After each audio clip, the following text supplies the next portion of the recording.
বাংলা তথা বাঙালিকে কেউ পরাজিত করতে পারে না, কেউ শেকল বাঁধাতে পারে না।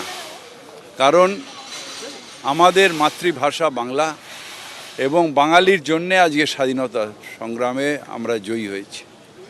আমাদের যদি বাংলার থেকে নেতাজি সুভাষচন্দ্র বোস না থাকতেন, যদি আজকে ক্ষুদিরাম না থাকতেন, বিনয় বাদল দীনেশ না থাকতেন, প্রফুল্ল চাকি না থাকতেন, আমাদের মাতঙ্গিনী হাজরা না থাকতেন, এরকম অনেক মহাপুরুষ যারা দেশের জন্য প্রাণ দিয়েছেন তারা বাংলার থেকে, হয়তো দেশের স্বাধীনতাই আসতো না যদি বাঙালির অবদান না থাকতো।